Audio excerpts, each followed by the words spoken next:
జయ శుభకర వినాయక శ్రీకాణి భాగవర సిద్ధి వినాయక. నమస్కారం. ప్రేక్షకులందరికీ శుభోదయం. ఈనాటి శుభయోగం శీర్షికన మోక్షదా ఏకాదశి గీతా జయంతికి ఉన్నటువంటి ప్రాధాన్యత ఏంటో, మోక్షదా ఏకాదశి గీతా జయంతి సందర్భంగా పాటించాల్సిన ముఖ్యమైన విధి విధానాలు ఏంటో పరిశీలిద్దాం. ప్రధానంగా మార్గశిర మాసంలో శుక్లపక్షంలో వచ్చే ఏకాదశి తిథిని మోక్షదా ఏకాదశి అనే పేరుతో పిలుస్తారు.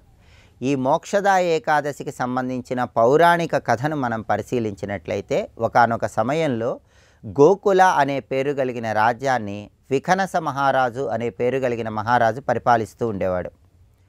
ఆయనకి ఒకసారి స్వప్నంలో గతించినటువంటి తన తండ్రి కనిపించి తాను తీవ్రమైన నరక బాధలు ఎదుర్కొంటున్నానని పలుకుతాడు. ఉదయం నిద్రలేచిన తర్వాత తనకు వచ్చిన స్వప్నం గురించి తనకు అత్యంత ప్రీతిపాత్రుడైనటువంటి పర్వత మహర్షికి ఈ విఖనస మహారాజు చెప్తాడు. అప్పుడు పర్వత మహర్షి దివ్య దృష్టితో చూసి, నీ తండ్రి కొన్ని పాపకార్యాలు చేయటం వల్ల నరకలోకంలో ఇబ్బందులు ఎదుర్కొంటున్నాడు.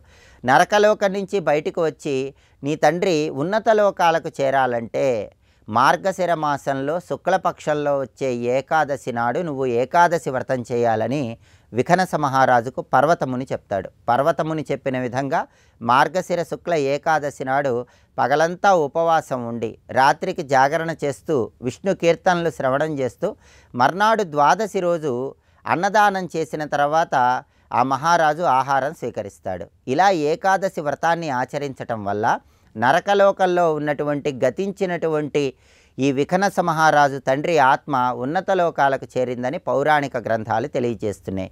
అంటే నరకలోకంలో ఉన్నటువంటి గతించిన తండ్రి ఆత్మ ఉన్నత లోకాలకు వెళ్ళి తర్వాత మోక్షప్రాప్తిని పొందటానికి కారణమైనటువంటి ఏకాదశి కాబట్టి దీన్ని మోక్షదా ఏకాదశి అనే పేరుతో పిలుస్తారు. కాబట్టి మోక్షదా ఏకాదశి సందర్భంగా జన్మ జన్మాంతర పాపాల వల్ల వచ్చే సమస్యల నుంచి బయటపడటానికి, కర్మ ఫలితాల వల్ల వచ్చే ఇబ్బందులను అధిగమించటానికి ఏకాదశి వ్రతం చేయాలి. ఏకాదశ్యాం నిరాహారో భూత్వాహమపరేహని భోక్ష్యామి పుండరీకాక్ష శరణం మే భవాచ్యుత అనే శ్లోకం చదువుకుంటూ దోసిల నిండా పుష్పాలు తీసుకుని ఆ పుష్పాలు శ్రీమన్నారాయణమూర్తికి సమర్పించి ఏకాదశి వ్రతం ప్రారంభించాలి. ఆహారం స్వీకరించకుండా పాలు పళ్ళు మాత్రమే స్వీకరిస్తూ ఏకాదశి వ్రతం చేస్తే దానివల్ల కర్మ ఫలితాల తీవ్రత తగ్గుతుంది. జన్మ జన్మాంతర పాపాలని పటాపంచలు చేసుకోవచ్చు. అలాగే ఈరోజు ఓం నమో నారాయణాయ, ఓం నమో భగవతే వాసుదేవాయ ఈ రెండు మంత్రాలు స్మరించుకోవటం, విష్ణు సహస్రనామ స్తోత్రాన్ని వినటం ద్వారా ఉత్తమ ఫలితాలు కలుగుతాయి. అలాగే ఈరోజు గీతా జయంతి, భగవద్గీత గీతాచార్యుడి నుంచి ఆవిర్భవించినటువంటి రోజు కాబట్టి ఈ సందర్భంగా భగవద్గీత పుస్తకాన్ని పూజామందిరంలో ఏర్పాటు చేయటం, పుష్పాలతో అలంకరణ చేసుకోవటం, భగవద్గీత వినటం, భగవద్గీత ఊరేగింపులో పాల్గొనటం, ఆ ఉత్సవాన్ని దర్శించడం ద్వారా శ్రీకృష్ణ పరమాత్మ అనుగ్రహానికి పాత్రులై సమస్త శుభాలను సిద్ధింపజేసుకోవచ్చు. మోక్షదా ఏకాదశి గీతా జయంతి సందర్భంగా ఈ విధి విధానాలు పాటించండి. శ్రీమన్నారాయణమూర్తి అనుగ్రహానికి, ఆ కృష్ణుడి కృపకు ప్రతి ఒక్కరూ సులభంగా పాత్రులు కండి. రేపటి శుభయోగం శీర్షికన మత్స్యద్వాదశి సందర్భంగా ఎటువంటి విధి విధానాలు పాటించాలో, తద్వారా ఎలాంటి ప్రయోజనాలు సిద్ధింపజేసుకోవచ్చో, అలాగే మంగళవారం సందర్భంగా పాటించాల్సిన ముఖ్యమైన విధి విధానాలు ఏంటో పరిశీలిద్దాం. నమస్కారం.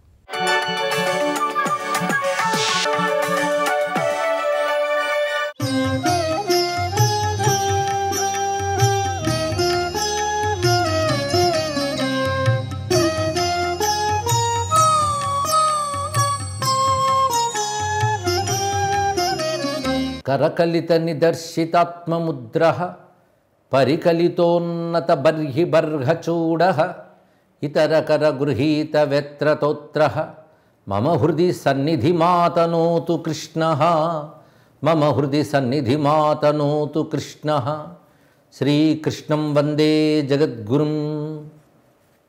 మార్గశిర శుద్ధ ఏకాదశిని గీతా జయంతి అని వ్యవహరించడం ఒక ఆనవాయితీగా వస్తున్నది.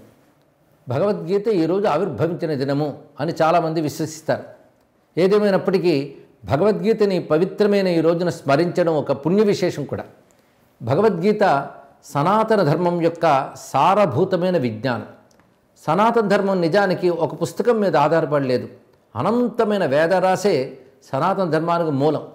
ఆ వేదముల్లో ఉన్న జ్ఞానాన్ని సామాన్యులకు కూడా అందించడానికి వచ్చినవే పురాణములు, ఇతిహాసములు. ఇవన్నీ కలుపుకుని సనాతన ధర్మం. అందులో ఒక భాగంగా ఇతిహాసాల్లో మహాభారతంలో ఒక భాగంగా చెప్పబడుతుంది భగవద్గీత. కానీ మొత్తం సనాతన ధర్మమే భగవద్గీతయా అన్నంతగా ఇది ప్రసిద్ధి చెందింది. నిజానికి మహాగ్రంథమైన మహాభారతంలో భీష్మ పర్వంలో మొత్తం 18 అధ్యాయాల ఒక గ్రంథంగా ఉంటుంది భగవద్గీత. అటువంటిది మొత్తం ఇదే సనాతన ధర్మమా అనిపించేటట్టున్నది అంటే ఆ గ్రంథానుకున్న ప్రశస్తి అంత గొప్పది. అనగా ఇది సర్వ వేదముల యొక్క ఉపనిషత్తుల యొక్క సారమైనటువంటి వృత్తాంతం. వేదముల్లో ఉపనిషత్తులకు భాగం ఉంది. అది జ్ఞానాన్ని చెప్తూ ఉంటుంది. అంటే పరబ్రహ్మ జ్ఞానాన్ని చెప్పడానికి వచ్చినవి ఉపనిషత్తులు అని. ఆ ఉపనిషత్తుల సారమే భగవద్గీత. నిజానికి మనం ఏకవచనంగా భగవద్గీత అన్నప్పటికీ కూడా మహాభారతంలో దీన్ని భగవద్గీతలు అంటారు. భగవద్గీతాసు ఉపనిషత్సు అని ప్రతి అధ్యాయం చివర చెప్తూ ఉంటాం. అంటే భగవద్గీతలు ఉపనిషత్తులుగా చెప్పబడుతున్నాయి. అంటే వేదాంత విజ్ఞానాన్ని చెప్పేదే భగవద్గీత.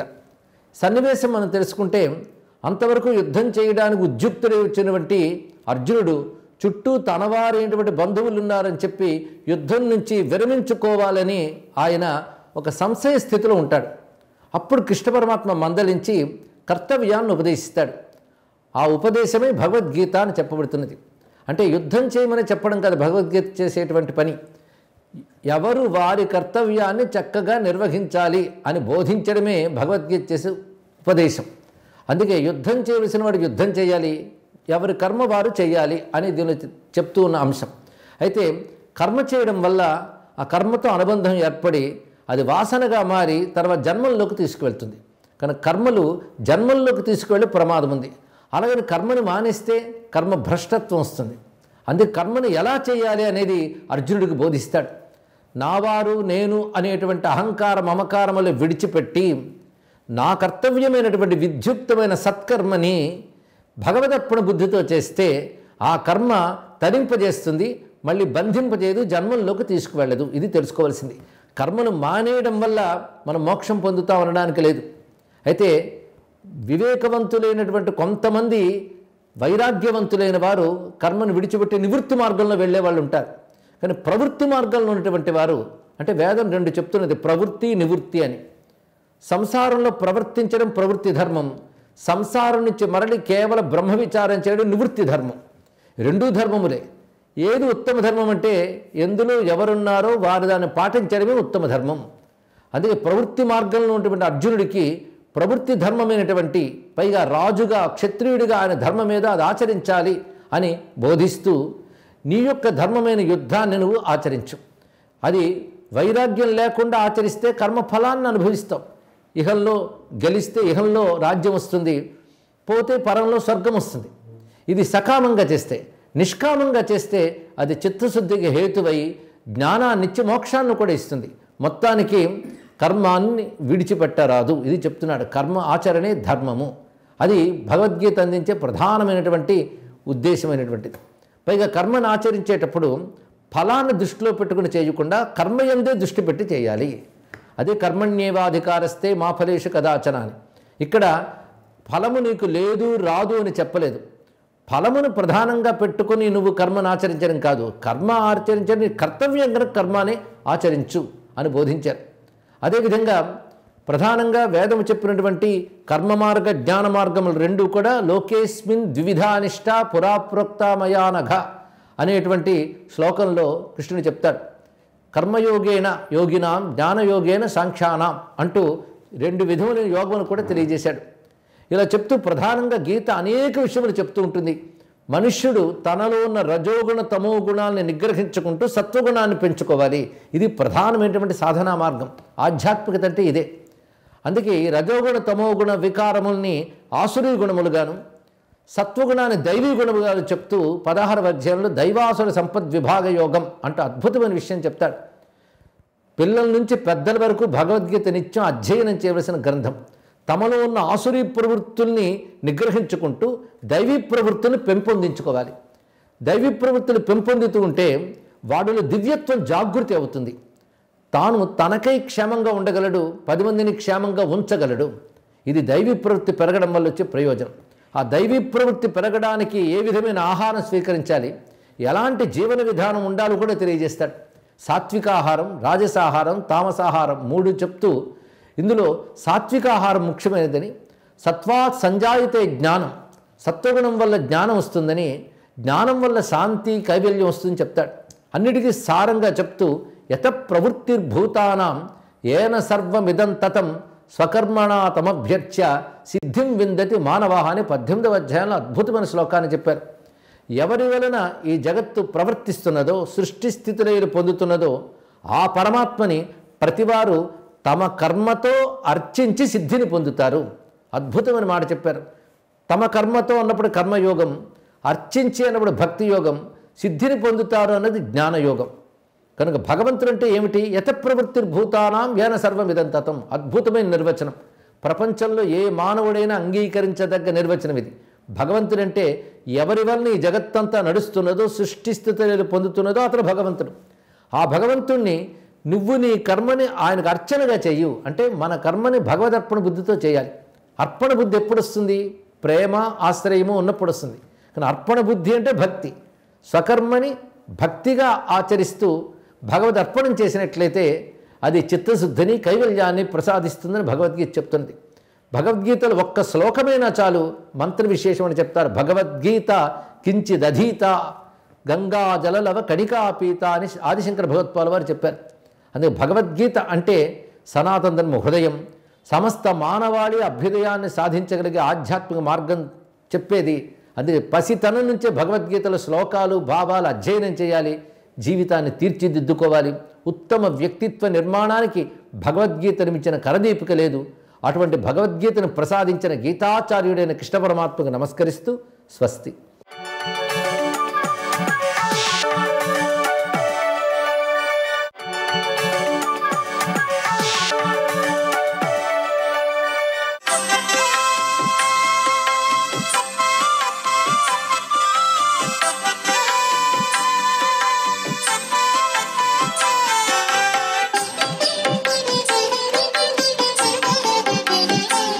ఓం నమో నారాయణాయ, ఓం నమః శివాయ, శ్రీమాత్రే నమః. ఈరోజు గీతా జయంతి అని చెప్పేసి సాక్షాత్తు పరమాత్మ తన దివ్యవంతమైనటువంటి అనుగ్రహం చేత ప్రతి ఒక్క మానవుడు సుసంపన్నమైన సంస్కారవంతమైనటువంటి జీవన విధానాన్ని కొనసాగించడానికి కురుక్షేత్ర సంగ్రామంలో అర్జునుడికి ప్రబోధించినటువంటి గీతా సారాంశం చక్కగా వివరించినటువంటి సుదినం. అందుచేత ఈ యొక్క గీతా జయంతిని ప్రతి ఒక్కరం కూడాను కనీసం గీతలో చెప్పినటువంటి ఒక్క శ్లోకమైనా సరే ఈరోజు పఠించాలి. అలా గనక పఠించినట్లయితే ఆ పరమాత్మ చెప్పినటువంటి అసలు సిసలైన జీవన నగ్న సత్యాలన్నీ కూడా మనకు ప్రబోధపడతాయి, మన మనస్సులోకి వచ్చి తీరుతాయి. అందుచేతనే కామక్రోధాద్భవతి సమోహ సమోహ స్మృతి విభ్రమ స్మృతిభ్రంశాత్ బుద్ధినాశో బుద్ధినాశాత్ ప్రణశ్యతి. విషయవాంఛలను కూర్చి సదా మన్నము చేయువానికి వాని యందు అనురాగమధికమై అది కామముగా మారి క్రోధమగును. క్రోధము వలన మనిషి బుద్ధిని కోల్పోయి అధోగతి చెందుతున్నాడు. ఈ ఒక్క శ్లోకం చాలు ఈరోజు చదివితే. అంటే మానవుణ్ణి పతనం చేసేది ఏమిటి అనే విషయాన్ని ఆలోచన చేస్తే క్రోధం అనేటువంటిది పనికిరాదు. క్రోధం ఎప్పుడైతే నశింపబడుతుందో వారి జీవితం సుసంపన్నమై వెలుగొందుతుంది. కామ క్రోధ లోభ మోహ మదమాత్సర్యాలు అనేటువంటి అరిషట్ వర్గాల్ని జయించాలన్నా కూడా గీతా సారంలో దాగిన అద్వితీయమైనటువంటి ప్రభావాన్ని ప్రతి ఒక్కరూ కూడా అర్థం చేసుకోవాలి అంటూ పరమాత్మ మనకు ఉద్బోధించారు. అందుచేతనే మనం ఈనాడు గీతా జయంతి అని చెప్పేసి ఆ స్వామి చెప్పినటువంటి అమృత తుల్యమైన వాక్కులను అనుక్షణం కూడాను మనం పఠిస్తూ జీవన గమ్యాన్ని సుసంపన్నం చేసుకుందామా? మరి సర్వే జనా సుఖినో భవంతు.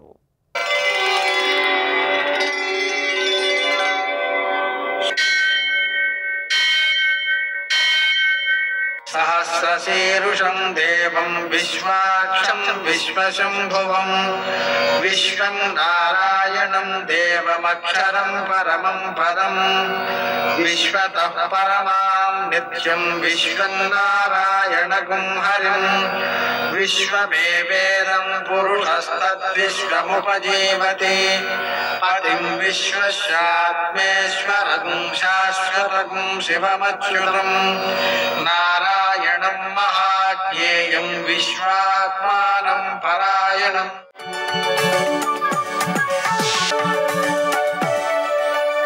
సూర్యశౌర్యమథేందురింద్రపదవీ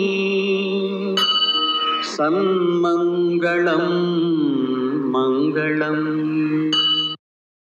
మృత్యుంజయాయ రుద్రాయ నీలకంఠాయ సంభవే మృదేశాయ సర్వాయ మహాదేవాయ తే నమః. నేటి కాలమాన విశేషాలను గమనిద్దాం. స్వస్తి శ్రీ చాంద్రమాన విశ్వావసనామ సంవత్సరం దక్షిణాయనం హేమంత ఋతువు మార్గశిర మాసం శుక్లపక్షం సోమవారం. సూర్యోదయం 6:34 సూర్యాస్తమయం 5:36. తిథి ఏకాదశి సాయంకాలం 6:55 వరకు. నక్షత్రం రేవతి రాత్రి 11:13 వరకు. వర్జం మధ్యాహ్నం 12:10 నుంచి 1:38 వరకు. దుర్ముహూర్తం మధ్యాహ్నం 12:27 నుంచి 1:11 వరకు. మరల మధ్యాహ్నం 2:39 నుంచి 3:24 వరకు. అమృతకాలం రాత్రి 9:01 నుంచి 10:29 వరకు. రాహుకాలం సోమవారం కాబట్టి ఉదయం 7:30 నుంచి 9 గంటల వరకు. అష్టకవర్గరీత్యా శుభప్రదమైన సమయం ఉదయం 11 గంటలకి. నేటి విశేషం సోమవారం ఏకాదశి. ఈ ఏకాదశి మోక్షదైకాదశి, అలాగే గీతా జయంతి కూడా. గీతా జయంతి సందర్భంగా మనం భగవద్గీతను కనీసం ఒక్క శ్లోకమైన భావంతో తెలుసుకొని దాన్ని ఆచరణలో పెట్టడానికి ప్రయత్నం చేయాలి. భగవద్గీత ఆచరణ గ్రంథం, పారాయణ గ్రంథం మాత్రమే కాదు. పారాయణ చేయాలి, కానీ ఆచరణ ముఖ్యం. దానిలో భగవద్గీత అంతా విని ధర్మాచరణకు పూనుకున్నాడు అర్జునుడు. కాబట్టి ఆచరణ ముఖ్యం అన్నమాట. అందుకని మనం దాన్ని చేయడం మంచిది. అలాగనే ఒక విశేషం ఏంటంటే, ఒక పుస్తకానికి జయంతి, మనుష్యులకు జయంతి ఉంటుంది, దేవతలకు జయంతి ఉంటుంది, కానీ పుస్తకాలకు జయంతి అనేటువంటిది దీనికి ఒక్కదానికే ఉందండి. భగవద్గీతకు ఒక్కదానికే ఆ జయంతి అనే వ్యవహారం ఉంది. అయితే ఈ మోక్షదైకాదశి ఎలా అయింది అంటే, ముఖ్యంగా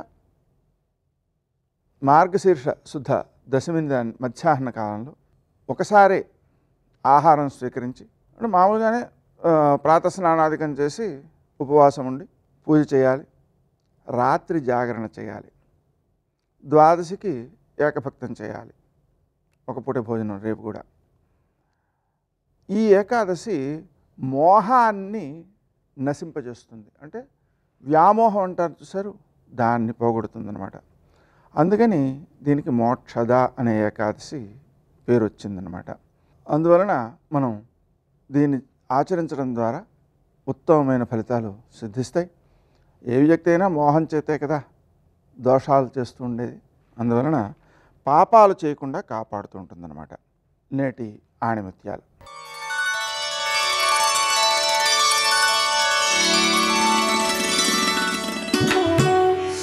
మన మనసు దిగజారితేనే ఇతరులలోని దోషాలను చూస్తాం. ఇది మనకే హాని కలిగిస్తుంది.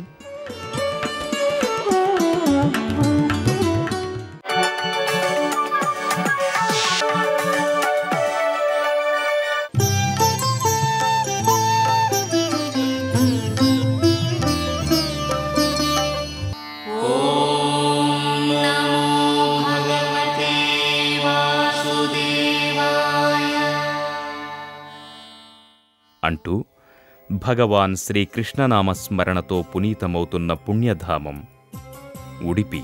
సుందర ప్రశాంత వాతావరణంలో బృందావనాన్ని తలపించే ఈ దివ్యక్షేత్రంలో సాక్షాత్తు శ్రీకృష్ణ భగవానుడు బాలకృష్ణుని రూపంలో భక్తులకు దర్శనమిస్తున్నారు. కర్ణాటక రాష్ట్రంలో బెంగళూరుకు సుమారు 500 కిలోమీటర్ల దూరంలో ఉడిపి జిల్లాలో ఉంది. ఉడిపిలో ఉన్న బాలకృష్ణుని మందిరం ప్రపంచంలోనే అత్యంత సుందరమైన మందిరంగా, శ్రీకృష్ణుని మందిరాలలో ప్రముఖమైందిగా విరాజిల్లుతోంది. సుమారు 800 సంవత్సరాల క్రితం శ్రీ మధ్వాచార్యుల వారు ఇక్కడ బాలకృష్ణుని ప్రతిష్ఠ చేసినట్లు చారిత్రక ఆధారాల ద్వారా అవగతమవుతోంది. పురాణ మరియు చారిత్రక ప్రాశస్త్యం గల దివ్యాలయం ఒకప్పుడు మఠంగా విరాజిల్లేది. కాలక్రమంలో ఆ మఠమే శ్రీకృష్ణుని దివ్యాలయంగా భక్తులు కొలవడం జరుగుతోంది.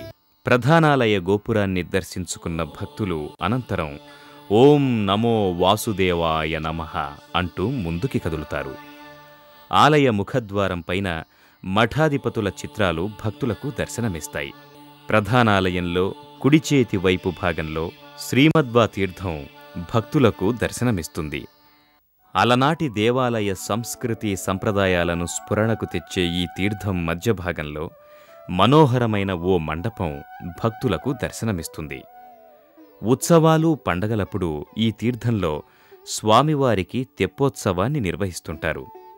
ఈ తీర్థం మధ్య భాగంలో శ్రీ మధ్వాచార్యుల దివ్య ప్రతిమ ఒకటి భక్తులకు దర్శనమిస్తుంది. శ్రీ మధ్వా తీర్థాన్ని దర్శించుకున్న భక్తులు అనంతరం ఇదే ప్రాంగణంలో ఉన్న భగీరథుని దివ్య మందిరానికి చేరుకుంటారు. ఇక్కడ భక్తులకు భగీరథుని ఆశీస్సులందుతాయని విశ్వసిస్తారు. భగీరథుని దర్శించుకున్న భక్తులు అనంతరం ఆలయంలోకి ప్రవేశిస్తారు.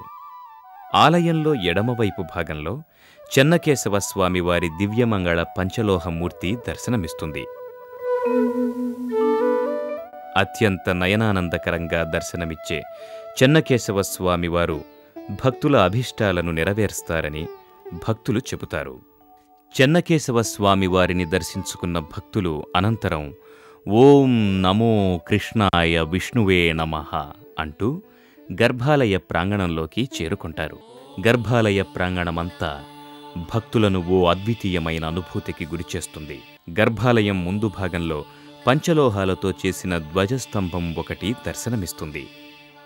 మామూలు ధ్వజస్తంభాలకు భిన్నమైన రూపంలో ఉన్న ఈ ధ్వజస్తంభ దర్శన భాగ్యం చేతనే పంచమహాపాతకాలు నశిస్తాయని చెబుతారు. ధ్వజస్తంభాన్ని భక్తితో దర్శించుకున్న భక్తులకు దానికి ముందు భాగంలో తీర్థమండపం దర్శనమిస్తుంది. ఈ తీర్థమండపంలోనే స్వామివారికి ప్రీతిపాత్రమైన అటుకుల పొడి తదితరాలను ఉంచుతారు.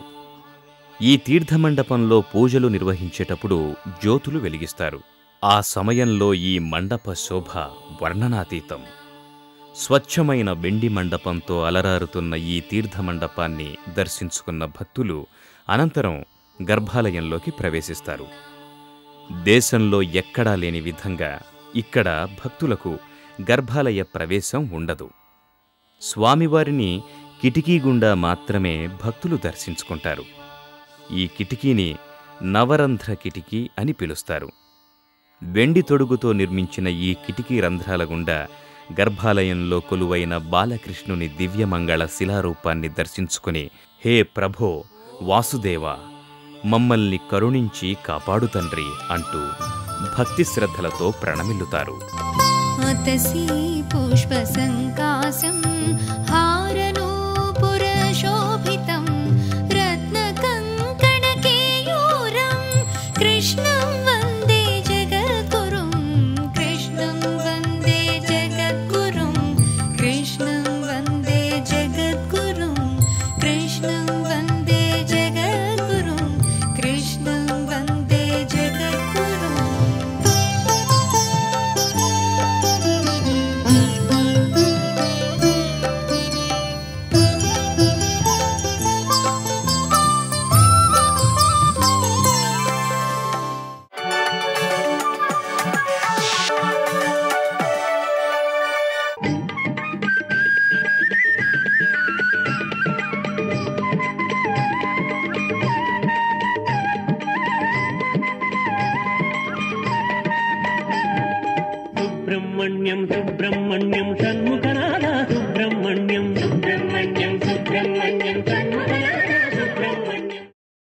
సదాశివ అన్న మాటకు అర్థం ఏంటంటే కోపంగా ఉన్నట్టు కనపడతాడు, కోపం ఉండదు. ఏదో చికాగ్గా ఉన్నట్టు ఉంటాడు, అలా ఉండడు. లోపల పరమ ప్రశాంతంగా ఉంటాడు. జగతప్పితరవ్ వందే పార్వతీ పరమేశ్వరవు, వాళ్ళు లోకానికి తల్లిదండ్రులు. నటిస్తాడు సదాశివుడు, అందుకని ప్రశాంతంగా కూర్చున్నాడు. ఈయన ఇలాగే పట్టించుకోరు, పిల్లలు గాడి తప్పిపోతున్నారు, దారిలో పెట్టాలని ఆవిడ శరీరం వదిలేసింది. ఆవిడ శరీరం వదిలితే ఆయనకి కోపం వచ్చింది. ఆయనకి కోపం వచ్చి ఒక్కసారి రుద్రుడయ్యాడు శివుడు. ఆ శివుడు రుద్రుడైనటువంటి స్థితిని లోకాలు తట్టుకోలేవు. అసలు ఆయన శిక్ష వేయడం మాట దేవుడు ఎప్పుడో వేస్తాడు, అది వదిలేయండి. నాన్నగారి కోపం లేకుండా ప్రశాంతంగా ఉన్నారంటే కారణం ఏమిటో తెలుసా? అమ్మ. శివుణ్ణి రుద్రుణ్ణి చేయగలిగింది, రుద్రుణ్ణి శివుణ్ణి చేయగలిగింది ఆవిడే లోకంలో. ఆవిడ శరీరం వదిలిపెట్టింది, ఆయనకు కోపం వచ్చింది. ఆయనకు కోపం వస్తే ఏం మామూలుగా ఉండదు. అది పరబ్రహ్మతత్వము అంటారు. పరబ్రహ్మతత్వమునంత ఏమవుతుందంటే గుణముల చేత సృష్టి చేస్తారు. అప్పుడు వచ్చిన గుణంతో సృష్టి జరుగుతుంది. ఆయన ఏ గుణాన్ని పొందాడో గుణానికి అనుగుణమైన భూతములు పుడతాయి. ఒకప్పుడు విఘ్నేశ్వరుడు కూర్చుని ఇలా గోకాడు. ఎందుకో ఆయన గోకితే కొన్ని ప్రత్యేకమైన గణములు పుట్టాయి. అందుకే కవింక వీణాం అనుక ఆయన్ని వేదం స్తోత్రం చేసింది. కవింక వీణాం అంటే సృష్టికర్తలకు సృష్టికర్త అని. గోకితే సృష్టి చేశాడు ఆయన. ఒక గుణంతో గోకితే సృష్టి జరిగింది. పరమశివుడు ఒక గుణాన్ని పొందితే సృష్టిస్తాడంతే. అప్పుడు ఆయనకి ఉపాధి సంబంధం ఉండదు. పక్కన పార్వతీదే ఉందా, కొడుకు పుట్టాలా, అలా ఏం ఉండదు. అందుకే ఆద్యుండుక్రుడు నీలకంఠుడి బదైచారాతి దష్టోష్టుడై ఆజ్యద్భౌరి మృగేంద్ర ఘోషమన భీమ ప్రక్రియన్నవ్వుచున్ విద్యుద్వహ్ని శిఖా సముచ్చయ రుచిన్ వెల్గొందు చెంచెజ్జటన్ సజ్జస్ఫుట్ క్రోధముతోడ పూంచి వేయిచన్ క్షమాచక్ర మధ్యంబునన్ అన్నారు. ఆయనకే కోపం వచ్చిందనుకోండి, ఎంతో ప్రశాంతంగా కూర్చున్నవాడు ఒక్కసారి పైకి లేచి జడలు విచ్చుకుపోయేటట్టుగా ఊగిపోయి అటు ఇటు నర్తించి ఒక పెద్ద సింహం అరిస్తే ఎలా ఉంటుందో అంత పెద్ద అరుపు అరిచి ఒక జటని పట్టుకుని పైకి పెకలించాడు. పెకలించి ఆ జటని తీసి కొట్టాడు. ఆయన ఏ గుణాన్ని పొంది కొట్టాడో అందులోంచి అటువంటి భూతం వస్తుంది. ఆయన ఇప్పుడు పరమక్రోధంతో కొట్టాడు కాబట్టి అందులోంచి వీరభద్రుడు వచ్చాడు. ఆ వచ్చిన భూతం కూడా అంత భయంకరంగానూ ఉంటుంది. అందుకే అభ్రంలిహాదభ్ర విభ్రమా భ్రభ్రమ కృనీల దీర్ఘ శరీరమర ప్రజ్వలజ్వలన దీప్త జ్వాలిక జ్వాల జజ్జల్యమాన కేశములు మెరయ జండ దిగ్వేదండ శుండాబదుర్దండ సహస్రద్యుతిహేతి సంఘమొప్ప వీక్షణత్రయలోక వీక్షణద్యుతిలోక వీక్షణగతి దుర్నిరీక్షమగుచు గ్రకచ కఠిన కరాళ దంష్టలు వెలుంగ ఘన కపాలాస్తి మాలికలు గనర అఖిలలోక భయంకరుండగుచు వీరభద్రుడు దయించమారట రుద్రుడగుచు. వేరొక రుద్రుడై ఆకాశం వరకు పెరిగిపోయిన శరీరంతో తల మీద వెంట్రుకలకు బదులుగా మంటలు మండుతున్నాయా అన్నట్టుగా ఎర్రటి జుత్తు నిక్కబుడుచుకుని ఉండగా పుట్టి పరమశివుడికి ప్రదక్షిణం చేసి ఆజ్ఞ అన్నాడు. దక్షయజ్ఞం ధ్వంసం చెయ్యి అన్నాడు. సర్వం శ్రీ ఉమామహేశ్వర పరబ్రహ్మార్పణమస్తు. స్వస్తి.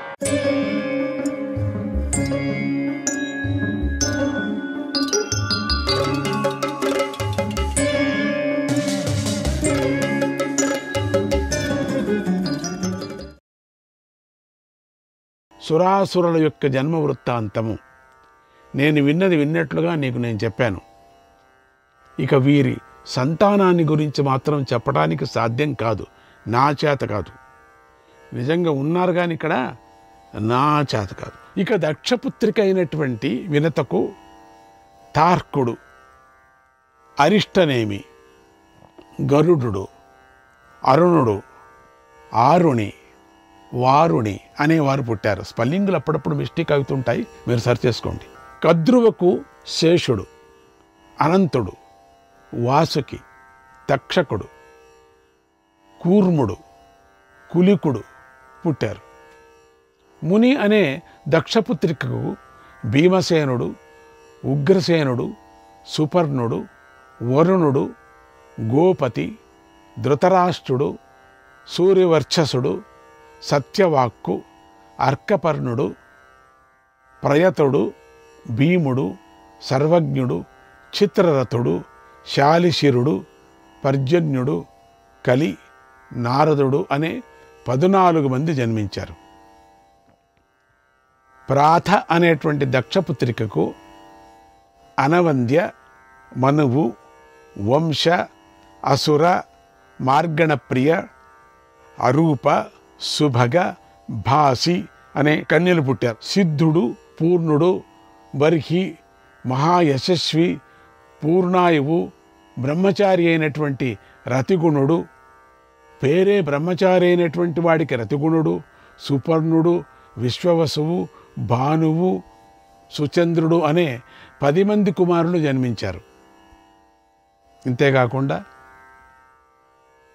ఆ ప్రాధయందు అలంబుష, మిశ్రకేశి, విద్యుత్వర్ణ, తిలోత్తమ, అరుణ, రక్షిత, రంభ, మనోరమ, కేశిని, సుబాహు, సురత, సరజ, సుప్రియ అనే అప్సరసలను కన్నది. కనుకేమిలేండి, అతిబాహు, ఆహా, ఓహోలు, అతిబాహువు, ఆహా అట, హుహూలట, తుంబురుడు అనే 4 పుత్రులు కన్నది.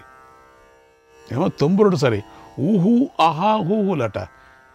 ఇక కపిల అనే దక్షపుత్రిక అమృతం, బ్రాహ్మణులు, గోవులు, గంధర్వులు, అప్సరసలు కన్నది.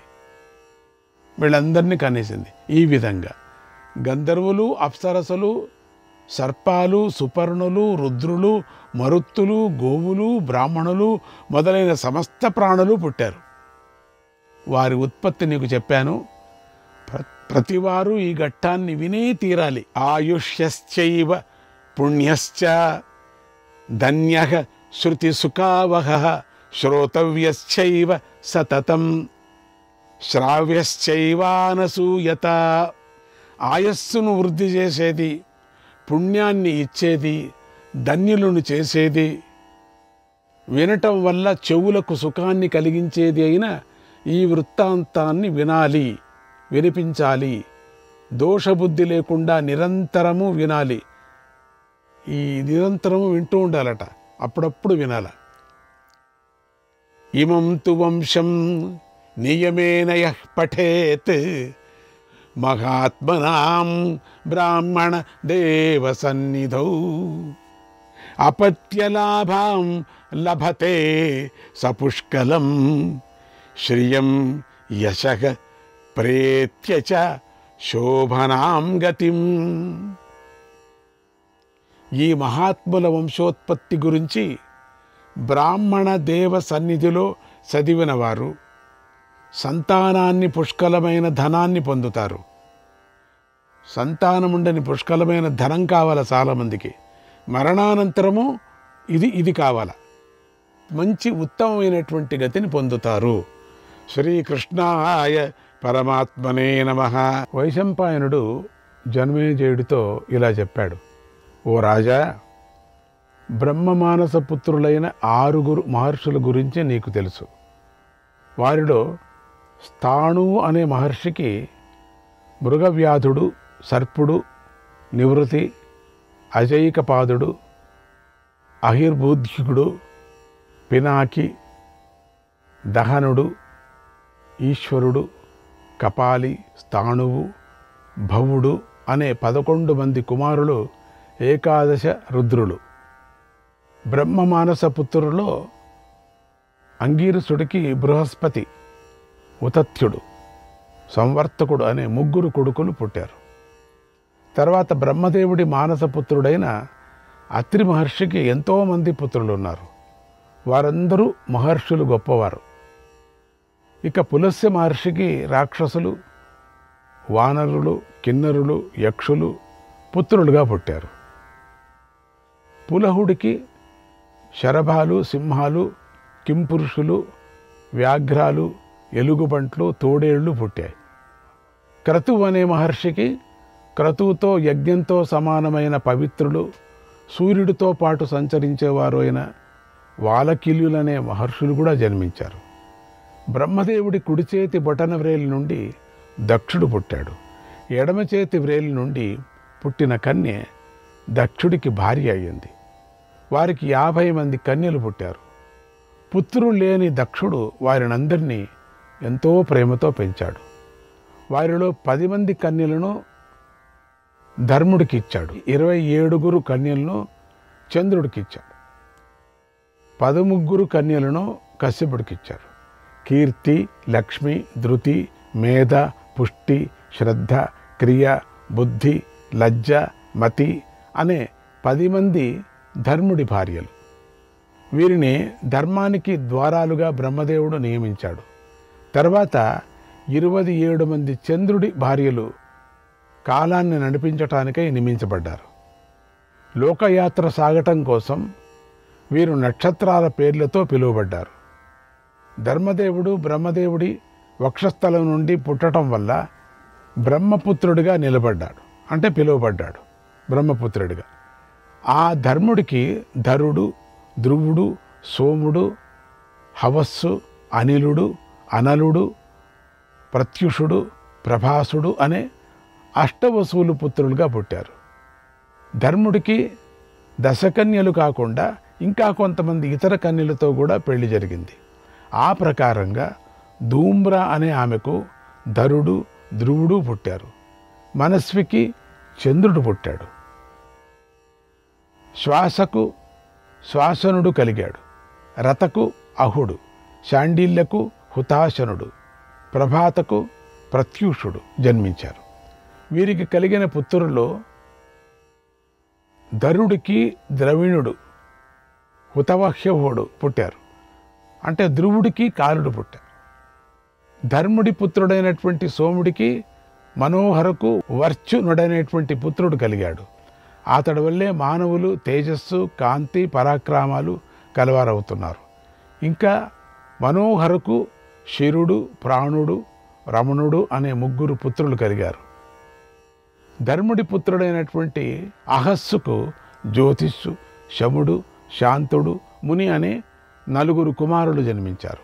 తర్వాత ధర్ముడి పుత్రుడైనటువంటి అనులుడికి అగ్నేహే పుత్రః కుమారస్తు శ్రీమాన్ శరవణాలయః, రెల్లుగడ్డిలో నివసించే శ్రీమంతుడైన స్కందుడు జన్మించాడు. ఆ కుమారుడికి శాఖుడు, విశాఖుడు, నైగమేయుడు అనేవారు తమ్ముళ్ళు. 6 కృత్తికలు ఆదరించటం చేత కుమారుడిని కార్తికేయుడు అని కూడా అంటారు. తర్వాత అనిలుడు అనే పుత్రుడికి శివ అనే ఆమె యందు మనోజవుడు, అవిజ్ఞాత గతి అనే 2 కుమారులు కలిగారు. ధర్ముడి పుత్రుడైనటువంటి ప్రత్యూషుడికి దేవలుడు పుట్టాడు. ఇతడికి 2 కొడుకులు కలిగారు. బృహస్పతికి ఒక సోదరి ఉంది, ఆమె యోగిని. ధర్ముడి పుత్రుల్లో చివరివాడైనటువంటి ప్రభాసుడు ఆమెను పెళ్లి చేసుకున్నాడు. వీరికి విశ్వకర్మ పుట్టాడు. వేల కొద్ది శిల్పాలను, దేవతల విమానాలను విశ్వకర్మే నిర్మించాడు. మానవులు ఆ విశ్వకర్మను పూజిస్తున్నారు. బ్రహ్మదేవుడి యొక్క రొమ్మును చీల్చుకొని ధర్ముడు మనుష్య రూపంలో బయటకు వచ్చాడు. ఆ ధర్ముడికి శముడు, కాముడు, హర్షుడు అనే 3 కుమారులు ఉన్నారు. వారు తమ తేజస్సుతో ఈ జగత్తును పోషిస్తున్నారు. కాముడి భార్య రతి, శముడి భార్య ప్రాప్తి, హర్షుని భార్య నంద. ఈ 3 లోకమంతా వ్యాపించున్నారు. బ్రహ్మమానసపుత్రుడైన మరీచి కుమారుడే కశ్యపుడు. కశ్యపుడి కుమారులే సురాసురులు. అందుచేత ఆయనే ఈ లోకానికి కారకుడు. త్వష్ట కూతురు సంజ్ఞ, ఆమె సూర్యుడికి భార్య అయ్యింది. ఒకనాడు గుర్రపు రూపాన్ని ధరించి అశ్విని కుమారుణ్ణి కన్నది. కశ్యపుడి భార్య అయినటువంటి అదితికి ఇంద్రాదులైనటువంటి 12 మంది కుమారులు ఉన్నారు. వారిలో చిన్నవాడు, చివరవాడు విష్ణువు. ఆ విష్ణువు యందే ఈ లోకాలన్నీ ప్రతిష్ఠించబడి ఉన్నాయి. ఇలా అష్ట వసువులు, 11 రుద్రులు, 12 ప్రజాపతి, వషట్కారుడు, మొత్తం 33 దేవతల యొక్క పక్షాలను, కులాలను, గుణాలను గురించి చెబుతాను విను. రుద్రులు, సాధ్యులు, మరుత్తులు, వసువులు అనేవారు వేరువేరు గణాలు. ఇదే విధంగా భార్గవుడు, విశ్వదేవతలు వేరువేరు గణాలు. వినతాపుత్రులైన అరుణ, గరుడులు, బృహస్పతి, ఆదిత్యగణంలోనివారు. అశ్వినులు సర్వౌషధాలు పశువులు గుహ్యక పక్షంలోనివారు. ఓ రాజా, ఈ దేవగణాలను గురించి కూడా నీకు క్రమంగా వివరిస్తాను విను. యాన్ కీర్తయిత్వా మనుజః సర్వపాపైః ప్రముచ్యతే. వారిని కీర్తించడం వలన మానవుడు సమస్త పాపాల నుండి విముక్తుడవుతాడు. బ్రహ్మదేవుడు హృదయం నుండి భృగు మహర్షి ప్రకటమయ్యాడు. ఆ భృగు కుమారుడు కవి, ఆ కవి కుమారుడు శుక్రుడు. ఈ శుక్రుడు గ్రహమై ముల్లోకాలను రక్షించడం కోసం వృష్టి అనావృష్టి భయం అభయం కలిగిస్తూ ఉంటాడు. బ్రహ్మదేవుడి ప్రేరణతో శుక్రుడు సమస్త లోకాలను సంచరిస్తూ ఉంటాడు. శుక్రుడు యోగ బలం గలవాడు, మేధావి, దైత్యులకు గురువు. బృహస్పతి రూపంలో అతడే దేవతలకు గురువయ్యాడు. ఇలా శుక్రుడు బ్రహ్మదేవుడి చేత లోకరక్షణార్థమే నియమించబడగా భృగు మహర్షి మరొక ఉత్తముడైన పుత్రుణ్ణి కన్నాడు. అతడే చ్యవ్యనుడు. ఆ ధర్మాత్ముడు తల్లిని కష్టాల నుండి విముక్తి చేయటానికై రోషంతో గర్భం నుండి బయటకు వచ్చాడు. అందుకే అతడికి చ్యవ్యనుడు అని పేరు వచ్చింది. ఆ చ్యవ్యనుడికి మనువు కూతురైన ఆరుషి అనే ఆమె భార్య అయింది. ఆమె తొడ నుండి ఔర్వుడు పుట్టాడు. ఉరువు నుంచి పుట్టినందుకు అతడికి ఔర్వుడనే పేరు వచ్చింది. అతడి కుమారుడు రుచీకుడు. అతడికి జమదగ్ని పుట్టాడు. ఆ జమదగ్నికి 4 కుమారులు. వారిలో అందరికంటే చిన్నవాడు పరశురాముడు. అతడు క్షత్రియులను అంతం చేశాడు. జితేంద్రియుడు. ఔర్వమునికి జమదగ్నితో పాటు 100 మంది కుమారులున్నారు. వారికి 1000 మంది పుత్రులు కలిగారు. ఇలా భృగు వంశం భూమండలమంతా వ్యాపించింది. బ్రహ్మదేవుడికి దాత విధాత అనే 2 పుత్రులున్నారు. వీరి వల్లనే లోకంలో ప్రాణులు పుట్టుక ధారణ పోషణ జరుగుతోంది. వీరు మనువులతో కలిసి ఉంటారు. వీరి సోదరి లక్ష్మి. ఆకాశంలో సంచరించే తురగలు ఆమెకు మానసపుత్రులు. వరుణుడికి జ్యేష్ఠ అనే భార్య యందు బలుడు అనే కుమారుడు సుర అనే కుమార్తె కలిగారు. ఒకనాడు క్షామంతో ప్రజలు ఒకరినొకరు పీక్కొని తినే పరిస్థితి ఏర్పడినప్పుడు సర్వప్రాణులను నాశనం చేసే అధర్ముడు పుట్టాడు. ఆ అధర్ముడికి నివృత్తి యందు నైరుతులనే రాక్షసులు పుట్టారు. భయం, మహాభయం, మృత్యువు అని వారి పేర్లు. మృత్యువు ప్రాణాలను అంతం చేస్తాడు. అతడికి భార్య పుత్రులు లేరు. త్రామ అనే ఆమె కాకి, శ్యేని, భాసి, ధృతరాష్ట్ర, శుకి అనే 5 కన్యలను కన్నది. కాకి గుడ్లగూబలను, శ్యేని డేగలను, బాసి మృగాలను, గ్రద్దలను కన్నది. ధృతరాష్ట్రి హంసలను, కలహంసలను, చక్రవాకాలను కన్నది. శుకి శుకాలను అంటే చిలుకలను జన్మనిచ్చింది. క్రోధవశ అనే ఆమె మురుగి, మురుగమంద, హరిభద్ర, మనస్విని, మాతంగి, శార్దూలి, శ్వేత, సురభి, సురస అనే 9 మంది కూతుళ్లను జన్మనిచ్చింది. వారిలో మురుగి సంతానం మృగాలు, మృగమంద సంతానం ఎలుగుబండ్లు. చమరి మృగాలు భద్రమానస్విని అనే ఆమెకు ఐరావతం అనే ఏనుగు పుట్టింది. హరి అనే ఆమెకు గుర్రాలు, వానరాలు, కోతులు పుట్టాయి. శార్దూలి అనే ఆమెకు సింహాలు, అన్ని రకాల పులులు, పెద్ద జంతువులు పుట్టాయి. మాతంగ్ అనే ఆమెకు ఏనుగులు, శ్వేతకు తెల్లని దిగ్గజాలు, సురభికి రోహిణి, గంధర్వి అనే 2 కూతుళ్ళు పుట్టారు. శ్రీకృష్ణాయ పరమాత్మనే నమః.